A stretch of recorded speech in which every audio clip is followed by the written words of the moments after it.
I walked into my son's mansion carrying gifts and hope in my trembling hands. What I found instead was a rejection so cruel it would shatter everything I believed about family. His wife's eyes turned to ice. "There is no place for you here, old man."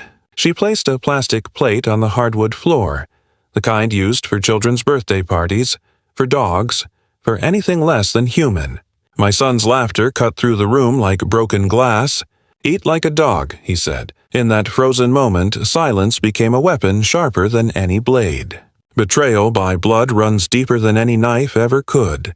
But then I spoke 4 words that would change the course of everything, and everyone in that room would beg for my forgiveness.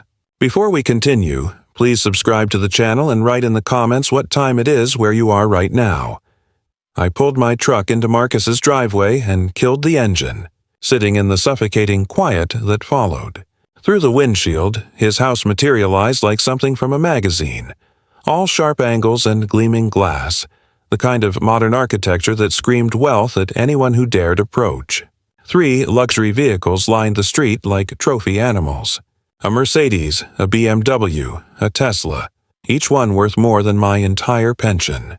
I checked my reflection in the rearview mirror, smoothing down my collar with fingers that suddenly felt clumsy. The button-down shirt was pressed to perfection. I'd tried so hard. Beside me on the passenger seat sat 3 carefully wrapped gifts. A designer toy for my grandchildren that cost $150, premium wine at $80, a restaurant gift card for $200. Money I couldn't really spare, but I'd folded the corners with military precision anyway. My hands had remained steady as I gathered them up and walked toward the front door, reminding myself, I helped build this. My sacrifice. My money made this possible. The doorbell echoed through the cavernous interior like a lonely call. When Marcus's wife opened the door, her eyes performed a quick assessment, sweeping over my simple clothes, my aging face, my weathered hands, and something cold crystallized behind her gaze before she stepped aside. "You're here," she said, not a greeting but a statement, the kind of words you use for unwanted guests. "Happy Thanksgiving." I held up the gifts, forcing brightness into my voice. "I brought some things for everyone. You can put them somewhere," she replied without even glancing at the packages, already turning away to return to her people. I placed the gifts carefully on a side table near the entrance beside a crystal vase and expensive decorator books. My wrapped packages looked pathetically cheap beside such elegance, like trinkets from a thrift store. The house buzzed with conversation and laughter, populated by a dozen complete strangers. Women draped in designer dresses, men in expensive casual wear that somehow managed to look effortless despite costing a month of my pension. They held wine glasses like props, smiling at each other with the practiced ease of people who'd never worried about money a day in their lives. "Is Marcus around?" I asked quietly. "He's busy with guests right now." "We have a full house today," she said, already turning back toward her people. I stood there holding empty hands, searching for somewhere to belong.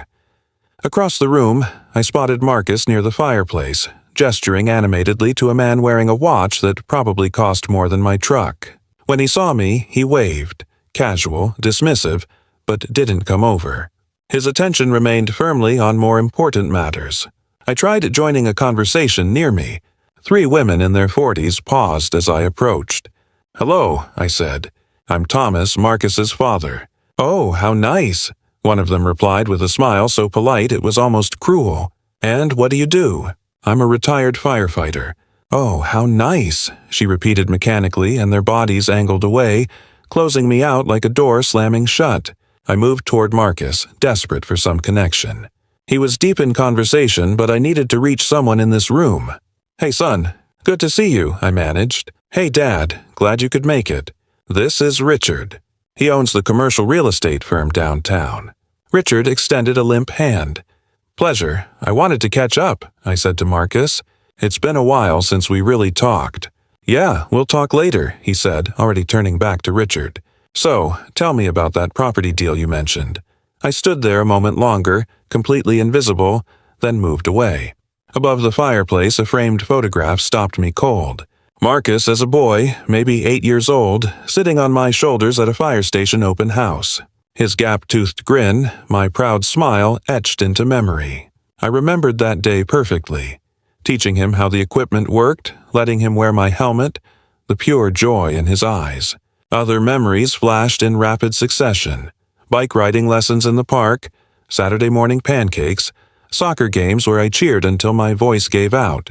When had we lost that connection? When did he become someone I didn't recognize? "Everyone, dinner's ready." The announcement cut through the chaos. The crowd moved like a wave toward the dining room, and I followed, my stomach tight with desperate hope. Maybe at the table, Marcus and I could finally talk properly. Maybe dinner would offer the intimacy that everything else had denied. The dining room gleamed under soft lighting. Crystal glasses caught the light like small prisms. Fine china sat at each place setting, the pattern delicate and intimidatingly expensive. Elegant centerpieces ran down the length of the long table. I counted the chairs. 12 settings. 12 people. Guests found their seats with practiced familiarity, moving like actors who'd rehearsed this scene before. Marcus's wife directed the seating strategically, placing people like chess pieces on a board. Marcus took the head of the table, grinning, relaxed, in his element. His important guests flanked him on either side. I stood at the end, waiting, watching.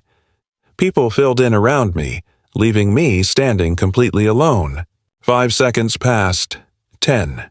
Everyone else was settling in, unfolding napkins with purpose, reaching for water glasses. Where should I sit?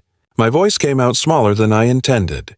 Marcus's wife turned, and in her hands was a plastic plate. Bright red, the kind used at children's birthday parties. Cheap. Flimsy.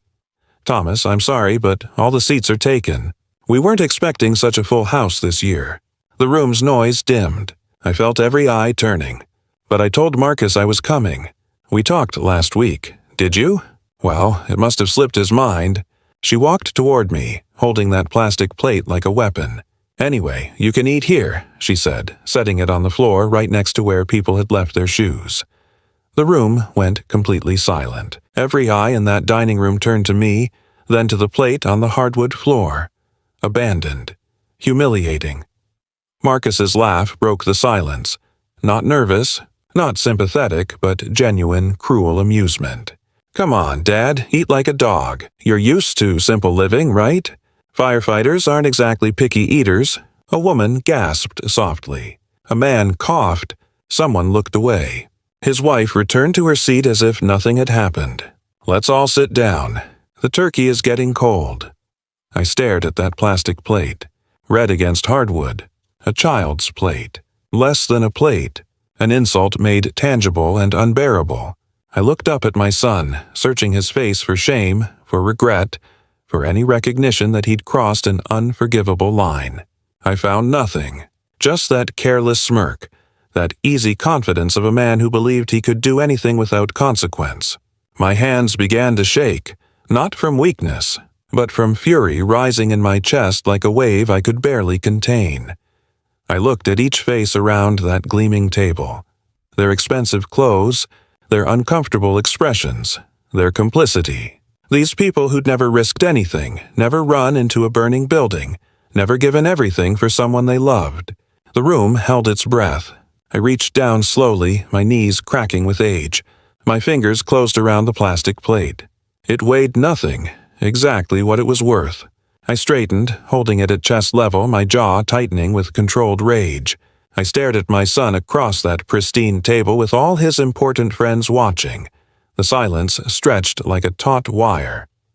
I set the plate down with precise control, not throwing it, not handing it back, just placing it deliberately on the floor. When I straightened, my eyes locked on Marcus's. My voice came out quiet and clear, cutting through the room like a blade. I remember everything. 4 words.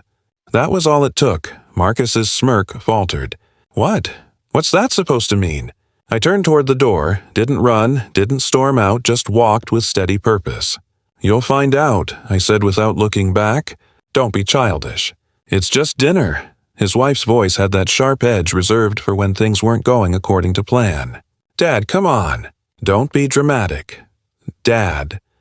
I heard him calling after me, but I was already opening the front door. The cool evening air hit my face like a shock of clarity. I stepped out and closed the door quietly behind me. Not a slam.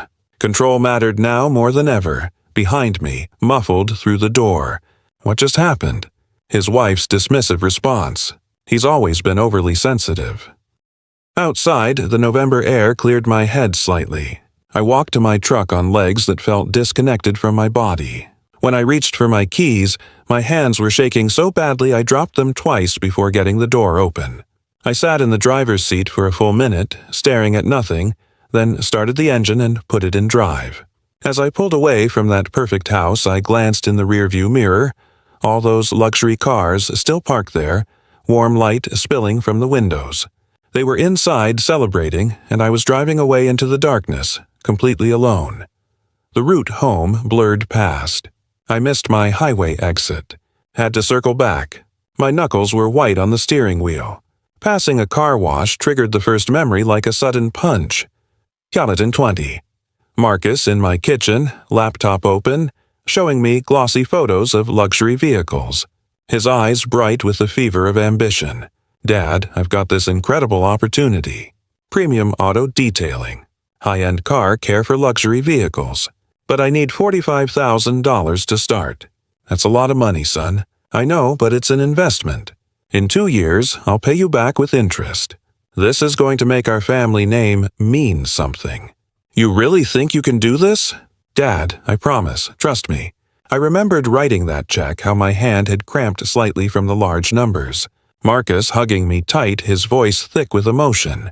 You're investing in my future, Dad. Our future. We'd even worked on the first location together. I helped paint walls, install equipment, got my hands dirty alongside him. He'd said I was building something that would last. I stopped at a red light. Another memory surfaced, sharp and clear, 2022. Marcus's voice rushed through my phone. Dad, the business is expanding. I need another $38,000 for the second location. Once this opens, I'll pay everything back together. Marcus, you still haven't paid back the first loan. I know, but you have to spend money to make money, right? Trust me, Dad. When have I ever let you down? 2023, another call. Just $22,000 more, Dad. Marketing and equipment. Temporary cash flow issue. You understand, right? I'm on a fixed income now, son. I'm retired. I'll pay you back. I promise. You're investing in your grandkids' future, too. 2024 through early 2025. Vague explanations about unexpected expenses. My questions deflected. But I'd written the checks because he was my son, and sons don't betray their fathers. Right? By the time I reached my neighborhood, full darkness had fallen. My house looked small, humble, single-story, modest lawn. The place I'd lived for 30 years suddenly felt inadequate compared to what I'd seen. I parked in the driveway and sat there, engine ticking as it cooled. Finally forced myself to get out and unlock the front door. Inside, silence pressed down on me. I flipped on a single lamp, leaving the rest of the house dim. I took off my coat and draped it over a chair, unable to manage the simple task of hanging it properly. The photograph on the mantel stopped me cold. My wife, she'd been gone 6 years. The memory hit like a physical blow. Her funeral, gray sky, cold rain. Marcus standing beside me in a black suit, checking his watch. Will you stay a while? I'd asked him. I don't want to be alone tonight, Dad. I wish I could, but his wife needs me home. The baby's been fussy. Of course, I understand. I'll call you tomorrow. Okay. He hadn't called the next day or the day after. I'd sat in this dark house drowning in grief, and my son had simply disappeared. The financial help had started after that. I saw it clearly now. I'd been buying his attention, trying to keep him close the only way I could. The loans weren't business investments. They were ransom payments for scraps of my son's time. I moved to my office, pulled out the folder marked Marcus Business Loans, and spread documents across my desk like a crime scene investigation. Bank statements, canceled checks, printed emails, handwritten agreements we'd signed. So casual, so blindly trusting. I found my calculator, started adding the numbers. 45,000, 38,000, 22,000, 15,000, $120,000. 5 years of promises. I organized everything chronologically, highlighted key passages in the agreements, Marcus's careless signature on each one right next to mine. Text messages. Thanks, Dad. You're the best. I'll pay you back soon. Emails full of gratitude and empty vows. Documentation. Evidence. Proof. Hours passed. I made coffee, forgot to drink it. The house stayed dark except for my desk lamp. Outside, the neighborhood slept. I found a photo in my desk drawer. Marcus at 7, gap-toothed smile sitting on my shoulders at that fire station open house before everything changed. Before money became the only language between us. I traced my finger over his young face, then set the photo face down on the desk. My phone sat beside the documents. I scrolled through old messages from Marcus, reading his promises, stopping on one from 2020. You're the best dad ever. I'll make you proud. My expression hardened. I picked up a business card from my desk organizer. Rebecca Chen, attorney. She'd done legal work for the fire department years ago. Good woman. Fair. I programmed her number into my phone, pulled up her contact. Dawn light began creeping through the window, turning the sky from black to gray. I'd been awake all night, sitting with my documents, my memories, my calculations. My thumb hovered over the call button. Again, $20,000. 5 years of manipulation. Tonight's humiliation. The plastic plate on the floor. My son's laughter. Eating like a dog. I looked at young Marcus's photo again, still face down, then at my phone.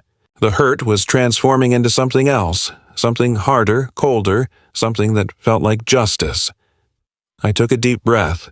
I made the call at 8 a.m. the next morning. My finger pressed the numbers with steady purpose. No hesitation left in me.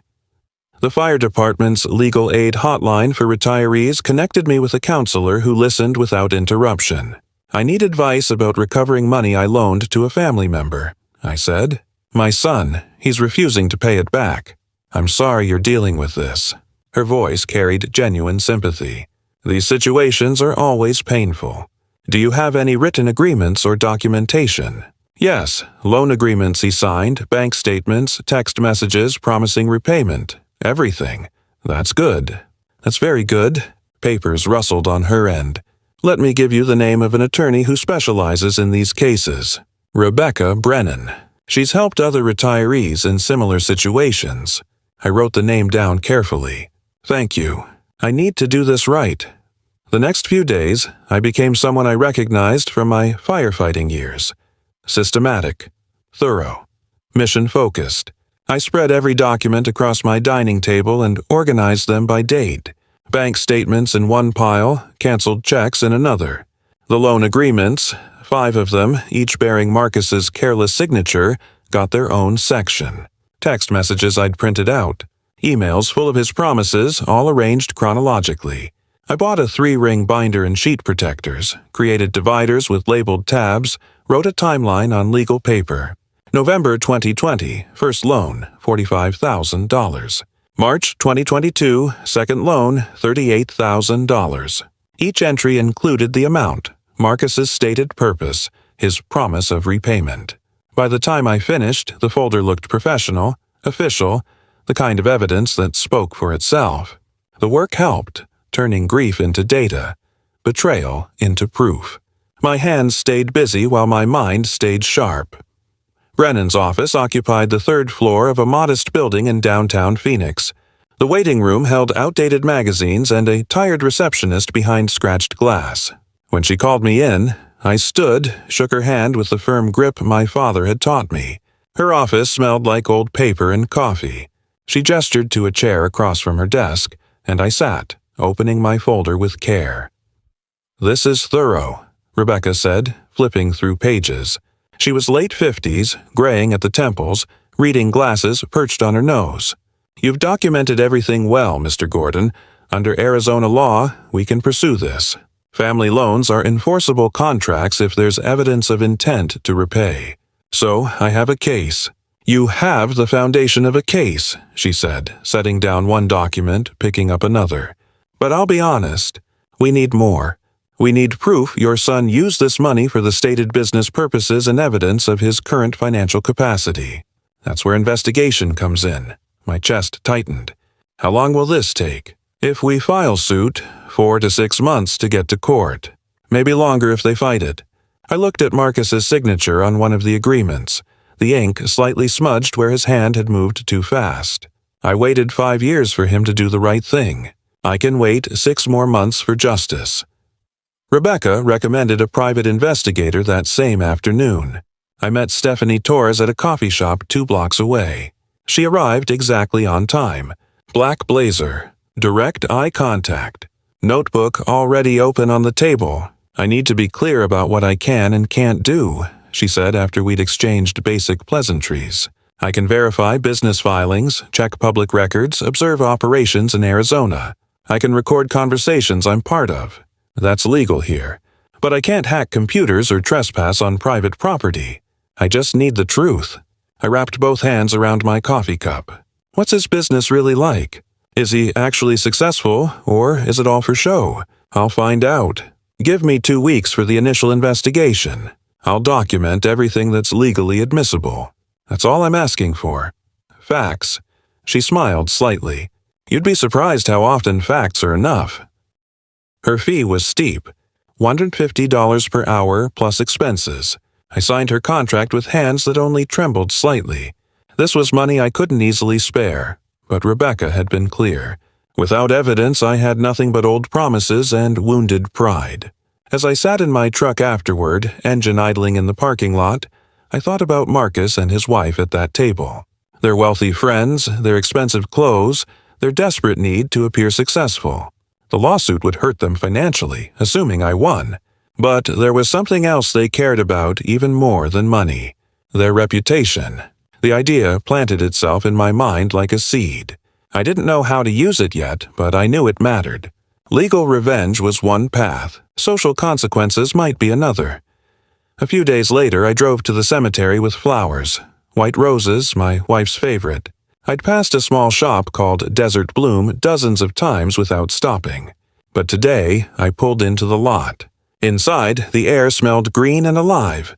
A woman around my age stood behind the counter, arranging carnations in a vase. She looked up and smiled, the first genuine smile I'd seen directed at me in weeks. "Can I help you find something?" "White roses," I said, "for my wife's grave. These ones are beautiful."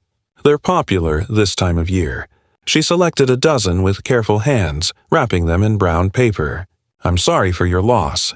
"How long has it been?" 6 years. But some days it feels like yesterday. Her eyes softened with the understanding that only comes from personal loss. I lost my husband 4 years ago. The missing doesn't really go away, does it? It just becomes part of you. Something in my chest loosened at her words. "No, it doesn't go away. I'm Angela, by the way. Come back any time. Flowers have a way of helping, even just being around them." I paid for the roses and left, but her name stayed with me. Angela. The warmth in her voice. The recognition of shared pain. At the cemetery, I knelt beside the headstone and placed the flowers in the built-in vase. Usually, I talk to my wife here. Updates about life. Apologies for not visiting more often. Today, I stayed quiet. Just knelt in the grass with my hand on the cold stone. "I'm doing something you probably wouldn't approve of," I finally said. "Going after Marcus legally. But you didn't see how he treated me. You didn't see the person he's become." Wind moved through nearby trees. A bird called somewhere close. I met someone today, just briefly. A woman at the flower shop. She was kind. I'd forgotten what that felt like. I touched the stone once more, then stood. My knees protested. 64 years old, body remembering every fire I'd run into, every ladder I'd climbed. Driving home, I thought about Angela's face. Not my grief, not Marcus's betrayal, but that unexpected moment of human kindness from a stranger who understood loss. As I pulled into my driveway, I realized something had shifted. I wasn't just planning revenge. I was starting to imagine what life might look like after. 2 weeks later, Stephanie called. "We need to meet," she said. "I've got information you'll want to see in person." The diner she chose sat on the edge of downtown Phoenix, the kind of place with cracked vinyl booths and coffee that tasted like burnt rubber. She was already there when I arrived, folder open in front of her. I slid into the booth across from her. She didn't waste time. Your son's in trouble. She turned the folder so I could see photographs, documents, printed screenshots. The business looks good from outside, but the books tell a completely different story. She laid out photos of Marcus's 3 locations, each with expensive signage and clean storefronts. Then she showed me the collection notices she'd photographed through windows. Past due rent payments. Final warnings. How bad is it? 2 of 3 locations losing money. $180,000 in bank debt. Behind on rent at 2 properties. If he doesn't turn it around soon, he's looking at bankruptcy. I stared at the numbers, the notices, the evidence of failure hidden behind that successful facade. So he needed my money just to stay afloat. More than that, he still needs money. That's probably why he cut you off. You weren't useful anymore after you retired. The words hit like a physical blow, but I kept my face neutral. That's exactly what happened. Stephanie pulled out her phone, scrolled to a website. One more thing. They're throwing a charity gala next month. Fancy event, $500 per ticket. They're all over social media playing the generous benefactors. She showed me the screen. Marcus and his wife in formal wear, arms around each other, smiling at the camera. The event description talked about community leadership, giving back, supporting children's literacy. I felt something cold settle in my chest. Benefactors. They won't pay back the man who funded their life, but they'll throw a party to look charitable. The hypocrisy is pretty breathtaking. Thought you'd want to know. I do. I studied the date. December 15th, less than 3 weeks away. This is perfect, actually. Perfect how? I'm not sure yet, but I'll figure it out. I took copies of everything, thanked Stephanie, asked her to keep monitoring their social media. Then I drove straight to Rebecca's office with the evidence. She reviewed each document with growing satisfaction, making notes on her legal pad, highlighting specific sections. This strengthens our case significantly, she said. It shows he received money, used it for the businesses he claimed, but mismanaged funds. We're ready to file soon. I left her office feeling the legal side was solid, but my mind kept returning to that gala photograph. Marcus's confident smile, his wife's elegant dress, their performance of generosity and success. 3 days later, I returned to Desert Bloom. Angela looked up from a floral arrangement when the bell chimed, her face brightening with recognition. Back so soon. I wanted to ask about ordering flowers for an event. It was half excuse, half genuine inquiry. Do you do arrangements for large gatherings? She led me to a portfolio, flipping through photos of weddings, corporate events, elaborate displays. Her hands moved with practiced grace, pointing out different styles and options. What kind of event? She asked. I'm not entirely sure yet. The truth slipped out before I could stop it. It's complicated. She set down the portfolio, studied my face. Last time you were here, you mentioned a family situation. Is it getting any better? I found myself telling her more than I'd intended. About the money. About Marcus's refusal to pay it back. About discovering his business was failing while he pretended to be successful. Your son? She looked genuinely shocked. The one you were visiting for Thanksgiving? That same son? I helped fund his business for years. Now that I'm retired and can't give more, I'm disposable. That's cruel. I'm sorry, Thomas, I'm taking legal action. Hired a lawyer, investigator. I'm done being the understanding father. She nodded slowly. Good. You deserve better. We talked for another 20 minutes. She told me about her own children, daughter in Portland, son in Charlotte, how they called on holidays but hadn't visited in 2 years, how she understood loneliness, understood what it felt like when family disappointed you. The shop helps, she said. Flowers, customers, staying busy. But some days, she trailed off, then met my eyes. I close at 5. Would you like to get coffee sometime? The question surprised me. So did my immediate answer. Yes, I'd like that. We exchanged numbers, agreed to meet the next day at a cafe in Central Phoenix. I left with a lightness I hadn't felt in weeks. The cafe had big windows and quiet corners. I arrived 5 minutes early, unusual for me, showing nerves I didn't want to acknowledge. When Angela arrived, I stood awkwardly, unsure if I should hug her or shake hands. She solved it by touching my shoulder warmly before sitting. "Tell me about being a firefighter," she said. "You must have some incredible stories. 32 years of them.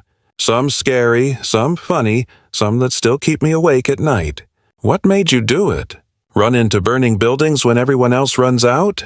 I thought about it, watching steam rise from my coffee. Honestly, I liked helping people. Sounds simple, but that's what it was. You make a difference when you pull someone out of a fire or save their home. You still help people, don't you? Her insight caught me off guard. That's who you are. I try to be, even when they don't deserve it. Maybe it's time to help yourself first. We talked for over an hour. She told me about buying the flower shop 15 years ago, how it had saved her after her husband's death, how working with living things, with beauty, gave her purpose when grief threatened to swallow her whole.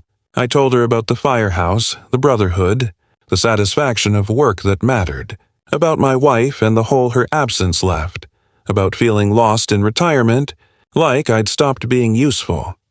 "You're not useless," Angela said firmly. "You're just between chapters." I realized I was smiling, had been smiling for the past 10 minutes. When was the last time that happened? When we finally left, we stood by our cars in the parking lot, neither wanting the conversation to end. "I'm glad you came back to my shop that day," she said, her hand resting lightly on my arm. "So am I." I drove home as the sun set, painting the desert sky orange and pink. In the passenger seat sat Stephanie's folder, evidence of Marcus's lies, proof of his failures, ammunition for the lawsuit. My phone held Angela's contact, her warmth, the possibility of something beyond anger and betrayal. I sat in my truck outside my house for a long time, engine ticking as it cooled, held my phone in one hand, Stephanie's folder in the other. One represented everything that had gone wrong. The other represented something that might go right. I wasn't sure which one I was more afraid of. Rebecca filed the lawsuit the following week. The process server, a woman in business casual, walked into Marcus's main location at 2 p.m. Marcus was standing beside a luxury vehicle, showing a client paint protection packages on an iPad. Professional, confident, the image of success. "Marcus," she said. He turned, confused. "Yes." She handed him the manila envelope. "You've been served." The client stepped back. Marcus opened the envelope right there, his face shifting from confusion to shock. "Complaint for breach of contract. $20,000. His hands trembled. The client mumbled something about calling later and left. Marcus stood frozen. Other customers watching, employees glancing over. My phone rang an hour later, Marcus's name on the screen. I let it ring twice before answering. "Hello, Marcus." Shouting erupted so loud I held the phone away from my ear. "You're suing me? Your own son? Are you out of your mind?" "No, Marcus, I'm finally thinking clearly. This is betrayal. Family doesn't do this to family." "You're right. Family doesn't." I kept my voice level. "So, explain Thanksgiving to me. Explain that plastic plate on the floor. Explain eat like a dog. That was a joke. You're too sensitive. Do you remember those 4 words I said?" I paused, let the silence hang. "I remember everything. Every check, every promise, every signed agreement.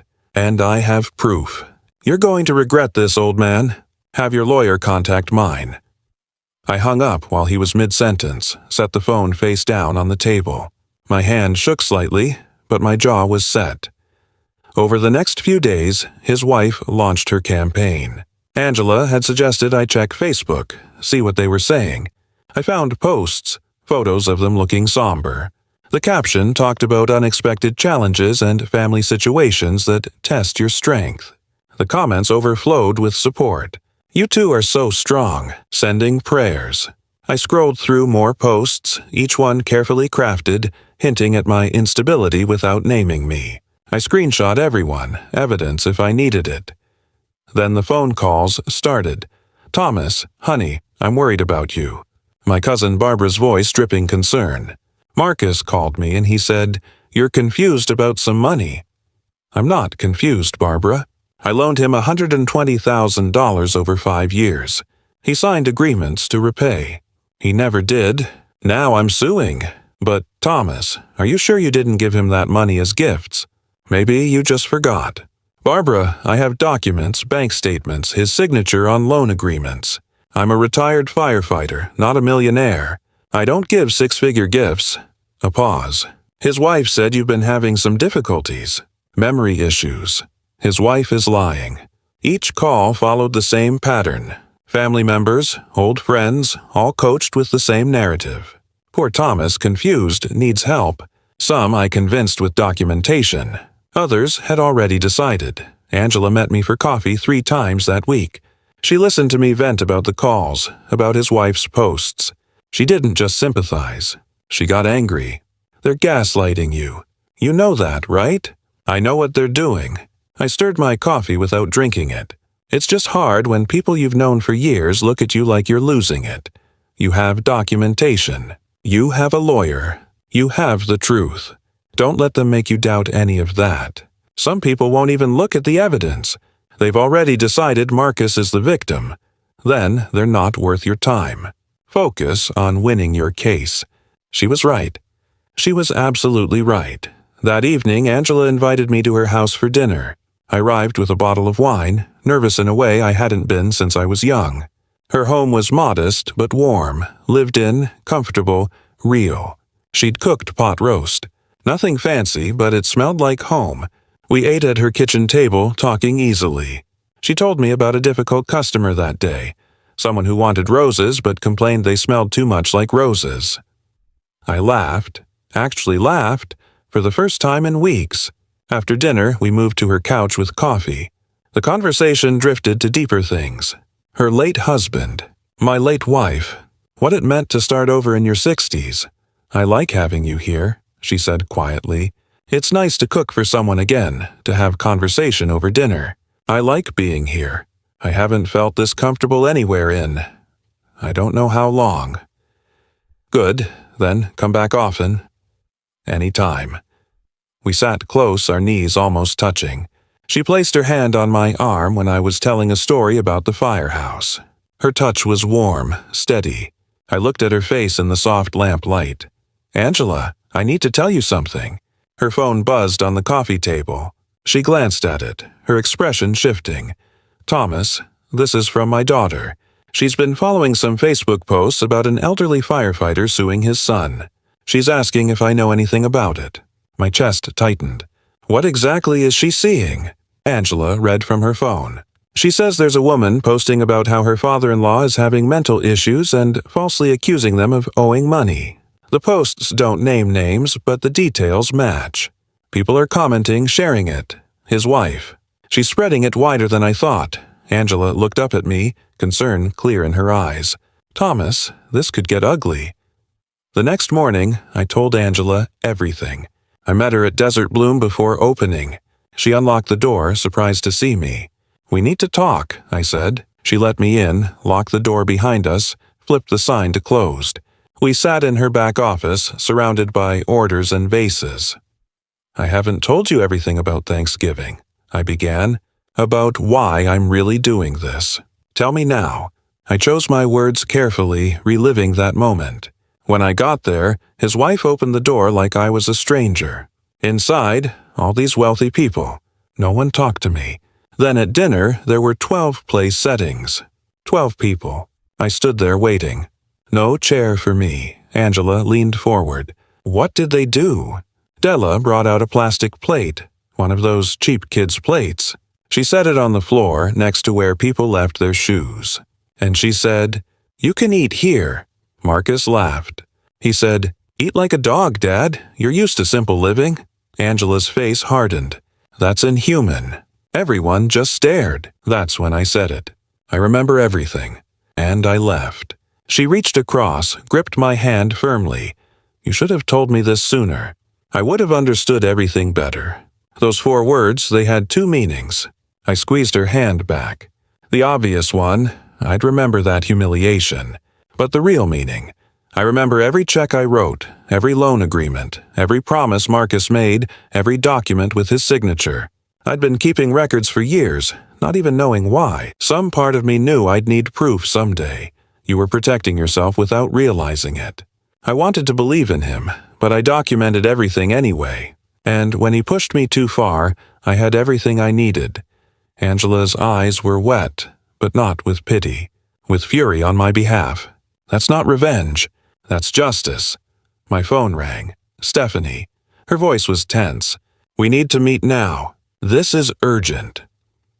30 minutes later, I pulled into a shopping center parking lot. Stephanie's car was already there. I got in her passenger seat. She handed me her phone with earbuds. Listen to this. Marcus's voice came through clearly. He was at a restaurant with someone, a lawyer from Context. They were discussing me, discussing guardianship, discussing declaring me mentally incompetent. My blood ran cold. We claim the lawsuit proves dementia. The lawyer said, he's confused about gifts being loans. We file for guardianship, then claim he actually borrowed from you to maintain his house. We create documentation showing he owes you the house. Can we do that? Marcus asked. I can draft the papers, backdate some loan agreements, sign his name. We have samples. If we move fast before his lawyer catches on, we can get a lien on the property. The recording ended. I sat in silence, hands gripping the phone. They want to take my house, I said quietly. They want to lock me away, Stephanie nodded grimly. That's exactly what they want. This lawyer lost his license once, got it back on a technicality. He's willing to commit fraud. I called Angela from the parking lot. I need your help. Can you meet me at a notary office? Text me the address. I'll be there in 20 minutes. At the notary's office, a small storefront operation, I explained what I needed. The notary, a middle-aged woman who'd seen everything, pulled out forms without blinking. A will leaving my house and assets to the firefighters' benevolent fund. Medical power of attorney to Angela. Financial power of attorney to Angela with strict limitations. When it was Angela's turn to sign as my attorney, in fact, she hesitated, pen hovering. I covered her hand with mine. Please, I trust you. She looked at me for a long moment, then signed. We went directly to Rebecca's office. Late afternoon light slanted through the windows. I handed over Stephanie's recording device and printed transcripts. Rebecca listened, jaw tightening. She made notes rapidly, occasionally muttering, "Unbelievable. This is textbook elder abuse." She pulled up Arizona statutes on her computer, showing us criminal penalties. Then she started drafting motions, typing fast. After an hour, she handed me copies. We're filing these tomorrow morning. First thing, a restraining order preventing them from filing guardianship petitions or property claims. And I'm amending our complaint to include attempted fraud and conspiracy. She looked at me seriously. This actually strengthens our case, shows consciousness of guilt. But Thomas, you need to understand they're desperate. Desperate people are dangerous. Watch your back. He won't be alone, Angela said firmly. I'll make sure of that. Evening fell as we left Rebecca's office. The sky turned orange and purple. I started toward my truck, but Angela stopped me. Leave it. We'll get it tomorrow. You're coming with me. She said it with finality. I nodded, got in her car. As she drove through Phoenix streets, we were mostly quiet, processing the day. Angela reached over, briefly squeezed my hand on the armrest. I didn't let go. We drove the rest of the way, holding hands. You're staying at my house, she said. For a few days at least. I don't want you alone. I don't want to put you in the middle of this. Marcus and his wife are... I'm already in the middle of it. I signed those documents. I'm your attorney, in fact. More than that, I care about you. You're not facing them alone. Angela, I don't know what I did to deserve... You didn't do anything. Sometimes good people find each other when they need each other most. That's all this is. It's more than that. For me, it is. She squeezed my hand tighter. For me, too. Now, let's get you home. My home. Our home for now. I looked at her profile in the fading light. This woman who barely knew me weeks ago was now letting me into her life, putting herself at risk by opposing my family. For the first time in years, I wasn't alone in this fight. 2 weeks passed in a strange sort of peace, Living with Angela felt less like staying with someone and more like coming home. We developed rhythms. Morning coffee together at her kitchen table. She'd leave for the flower shop with a kiss on my cheek. I'd handle legal calls and documents at her dining table. Evenings we cooked together, talked about anything except Marcus and lawsuits. But the gala approached. December 15th, I'd been watching their social media promotion. Glossy photos. Hashtags about community leadership. Ticket prices that could feed a family for weeks. I made a phone call to the Firefighters Association president, Jake. I saw that Marcus and his wife are hosting this big charity event. Made me think. We do charity work every day, just without the fancy venue. What are you thinking, Thomas? Maybe it's time people remembered what real community service looks like. Retired guys living on pensions, still volunteering, still helping. Jake understood immediately. A newspaper piece.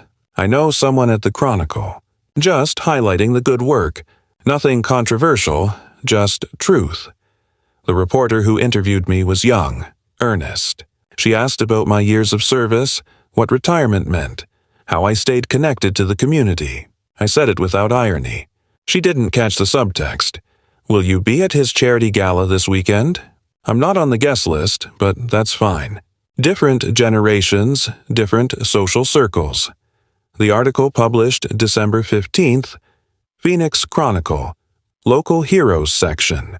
My photo and old firefighter gear 5 of us featured. Mine included that careful line about supporting my son. I bought the paper that morning, sat in Angela's car reading it. Perfect.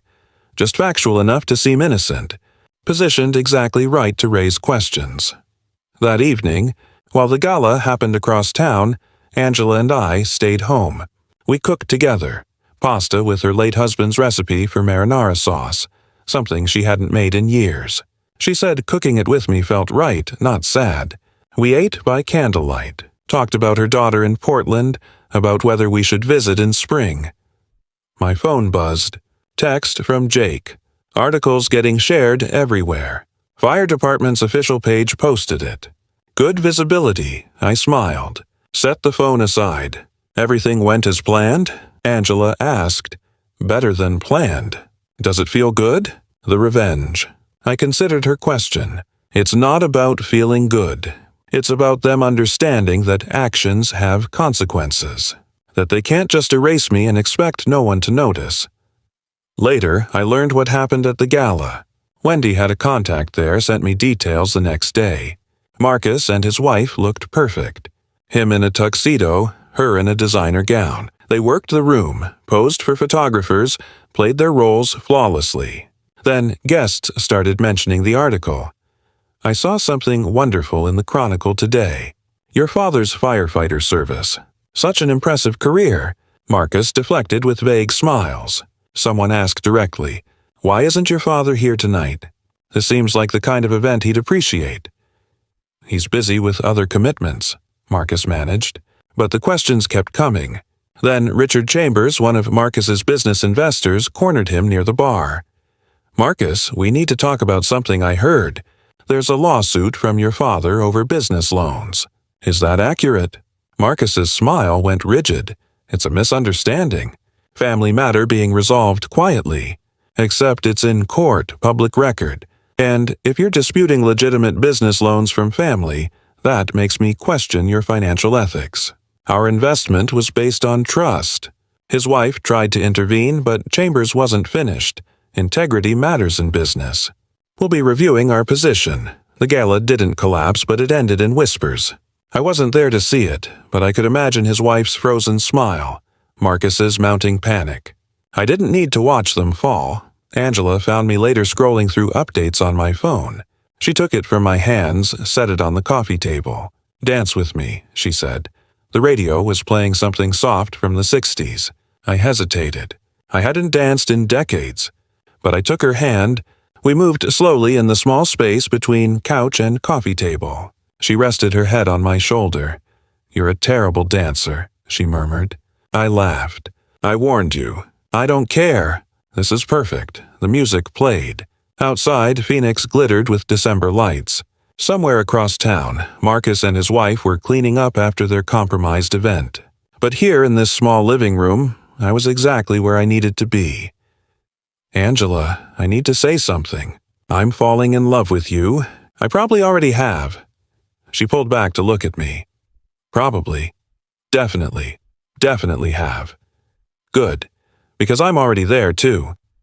We continued dancing, closer now. My phone buzzed again on the table. Another update. Another piece of fallout, but I didn't reach for it. As we danced in that small living room, the music soft and Angela's hand warm in mine, I understood something I hadn't before. Winning wasn't about watching them fall. It was about building something worth more than revenge. Winter passed in a strange duality. January brought cold mornings and warm coffee. Angela's hand and mine across the breakfast table, newspapers read in comfortable silence. She'd leave for work, kiss the top of my head in passing, a casual intimacy that still amazed me. I'd moved more of my belongings to her house. We'd stopped discussing when I'd move back. This was home now. But January also brought Marcus's counterattack. His lawyers filed motion after motion, requests for continuances, discovery disputes, procedural challenges. Each one required Rebecca to respond, cost money, consume time. The strategy was exhaustion. Make it too expensive, too draining. Hope I'd settle for pennies or give up entirely. Then came their counterclaim. $50,000 for emotional distress caused by my lawsuit. Rebecca called it nuisance litigation, said it had no merit, but we'd have to respond. His wife ramped up her social media presence.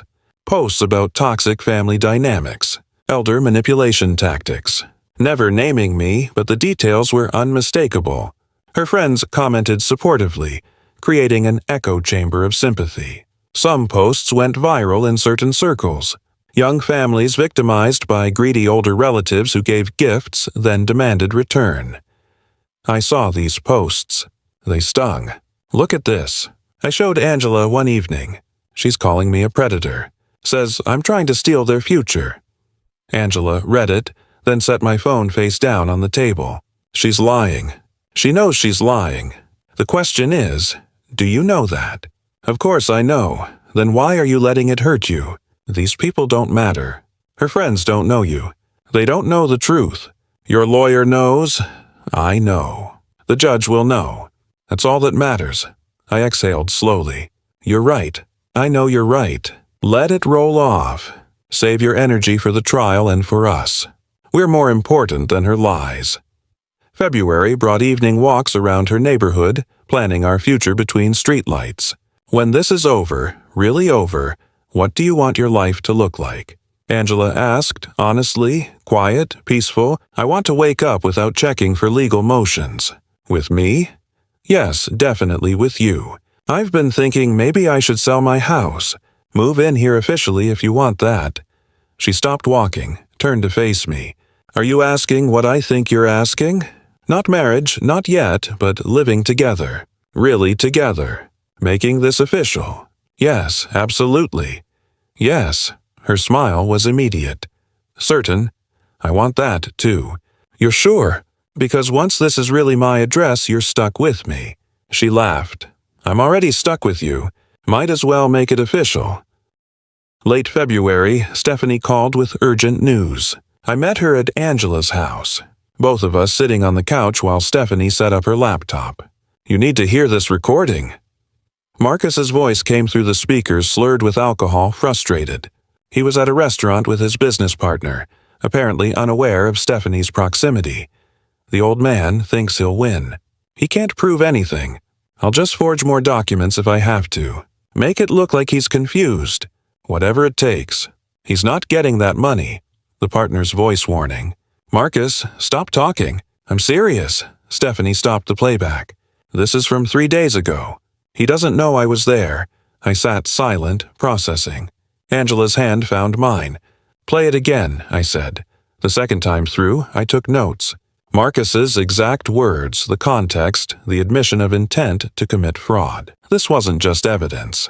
It was proof of consciousness of guilt, admission of the debt's existence, threat of future crimes. Rebecca reviewed it the next day via video call. Her expression shifted from professional interest to something harder. With this recording, we don't just win the civil case. This is evidence of criminal intent. The DA might be interested. I don't want him in prison, I said. I just want my money and my dignity. That's your choice.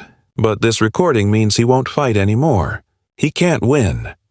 Late February, Angela and I sat in Rebecca's office for trial preparation. Sunlight slanted through the windows. Rebecca laid out the strategy.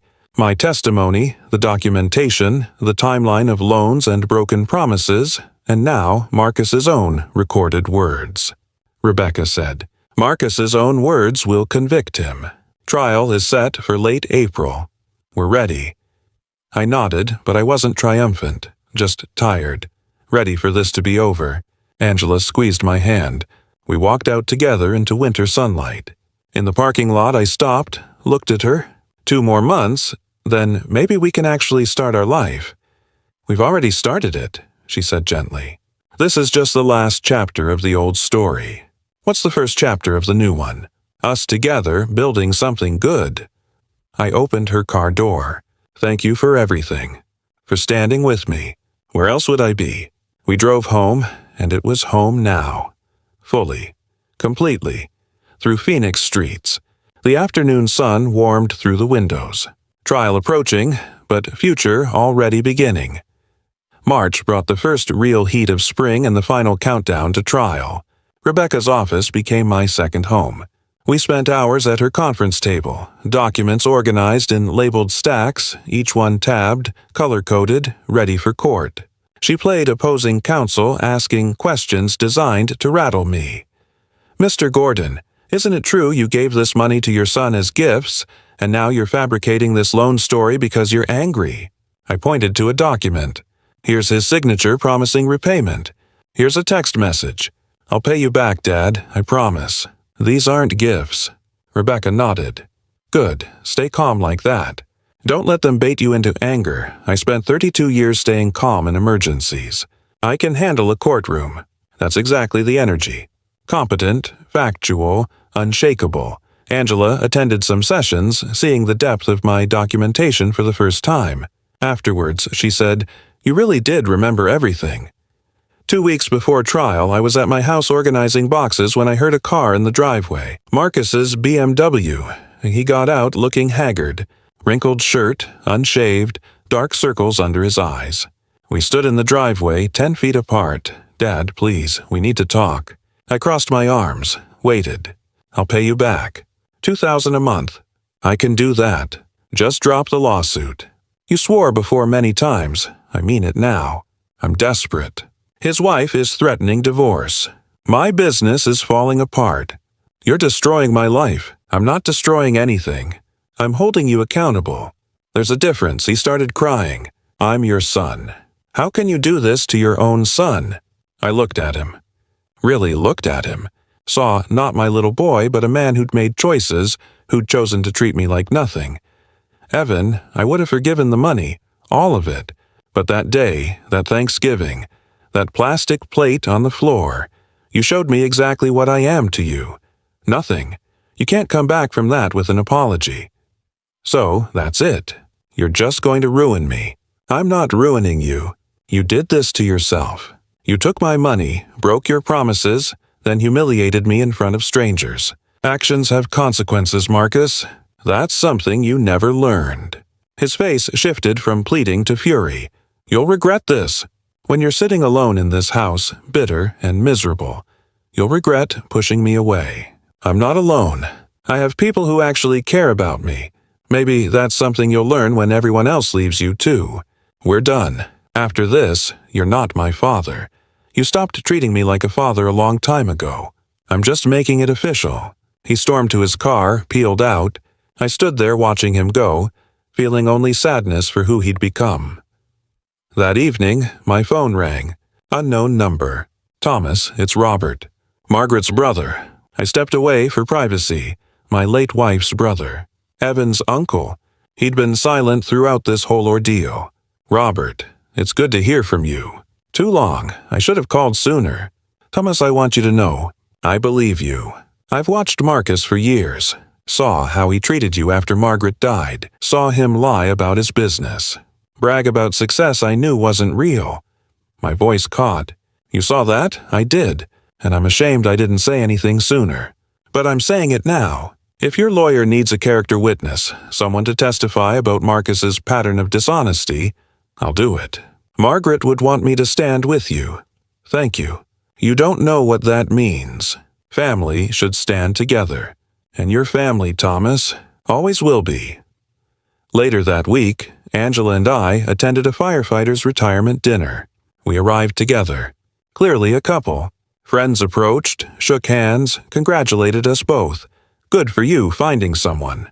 My old captain said, "You deserve happiness, Thomas." Throughout the evening we moved as a unit. Comfortable? Right. Angela changed her Facebook status. In a relationship with Thomas Gordon. Small thing, but it mattered. We were official, public, building a future. The night before trial, we sat on my porch watching the sunset. The house behind us was already listed for sale. I was moving to Angela's permanently. Are you nervous about tomorrow? She asked. Yes and no. I'm not nervous about the case. I know we'll win. But facing him in court, hearing whatever lies his lawyer tells, that part worries me. You're not the same man you were on Thanksgiving. You're stronger now. I feel stronger, but I also feel tired. Ready for this to be over? It will be tomorrow or the next day. And then we start the next chapter. I squeezed her hand together. Together. Officially. Publicly. Permanently. If you'll have me, I'll have you. I want nothing more than to build a life with you. As the sun disappeared behind the mountains, painting the sky orange and purple, I felt ready. Not just for the trial, but for whatever came after. The courthouse stood solid and imposing in the June morning heat. Angela, Rebecca, and I walked through security together. My suit was simple but clean, professional. On the elevator, we rode in silence. When the doors opened, Marcus and his wife were already there talking with their lawyer. We made brief eye contact. No greeting, just acknowledgement. The courtroom was formal. Wood paneling, high ceilings, the weight of justice in every detail. We took our seats at the plaintiff's table. Angela sat in the gallery directly behind me, close enough that I could feel her presence. Judge Patricia Martinez entered. 50s, professional. No nonsense. Court was in session, Rebecca presented methodically. Timeline first. Loans from 2020 through 2024 totaling $120,000. Bank statements showing transfers. Loan agreements with Marcus's signature. Text messages. I'll pay you back, Dad, I promise. Emails confirming intent to repay. Stephanie Torres testified about her investigation. Marcus's business struggles. The mounting debts. The 3 locations barely surviving. Then came the recording. Rebecca set up the context, explained how it was legally obtained, then played it. Marcus's voice filled the courtroom. The old man thinks he'll win. He can't prove anything. I'll just forge more documents if I have to. Make it look like he's confused. The silence afterward was profound. Marcus's lawyer objected, overruled. The recording was admissible. I glanced at Marcus. He had his head in his hands. His wife sat rigid beside him, crying quietly. Marcus's lawyer tried a different approach. Couldn't dispute the money, so he argued these were gifts twisted into loans by a vindictive father. It was weak. Judge Martinez's expression showed she wasn't buying it. After a brief recess, the judge returned with her ruling. I've reviewed all submitted evidence and heard testimony today. This is a straightforward breach of contract with the complication of family dynamics. However, family relationships do not exempt parties from contractual obligations. She looked directly at Marcus. Your conduct toward your father is reprehensible. Attempting to declare a competent adult incompetent, creating false documents, public defamation. These constitute elder abuse under Arizona law. She delivered the verdict. I find in favor of plaintiff Thomas Gordon. Defendant Marcus Gordon is ordered to pay $120,000 principal plus $18,000 in interest, totaling $138,000, payable over 24 months. Additionally, I award $15,000 in damages for emotional distress and defamation. Total judgment $153,000. Her gavel fell. I'm also filing a report with the District Attorney's Office regarding potential criminal charges. Court adjourned. Outside on the courthouse steps, Angela hugged me. Not celebratory, just supportive. "How do you feel?" she asked, relieved, tired, sad. Rebecca shook my hand. "You won completely, I know, but winning doesn't feel the way I thought it would. I got justice, but I lost my son in the process." Angela squeezed my arm. "You didn't lose him. He lost himself years ago. Today just made it official. Maybe. I hope someday he figures it out. But I can't wait for that day." A week later, my phone rang. Marcus. I almost didn't answer, but did. His voice was hollow, defeated. "I know. His wife filed for divorce yesterday. She's taking everything. The business is filing for bankruptcy next week. I'm moving out of the house. I'm sorry to hear that. Are you? You won. You destroyed me. I never said I'd destroy you. I said I'd hold you accountable. There's a difference." Marcus, silence. "Then you were right about everything. I was an idiot. You can pay the judgment in installments like the court ordered. And, Marcus, if you actually change, really change, call me someday. Maybe we can figure out how to be father and son again. But I'm not waiting for that. I'm moving forward with my life." Okay, just that. Then he hung up. Weeks later, I stood on my porch with Angela. The house had a sold sign now. We were watching another Arizona sunset, hands intertwined. "You really think he can change?" she asked. "I don't know. Maybe. He's my son. I have to believe it's possible. But you're not putting your life on hold waiting for it." "No. I spent too many years waiting for him to do the right thing. We're building our life now. Together." I like the sound of that. Our life. I looked at the sunset. All those shades of orange and purple that had become familiar over these months of transformation.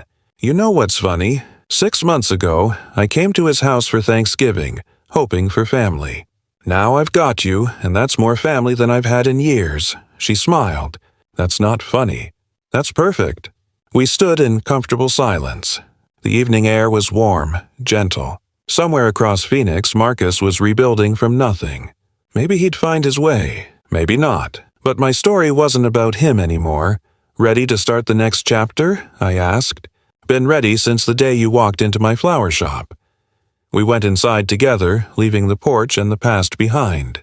Walking into the life we'd built from ashes and unexpected kindness. A life worth more than any revenge could ever be. If you like this story, please like this video, subscribe to the channel, and share your impressions of this story in the comments. To listen to the next story, click on the box on the left.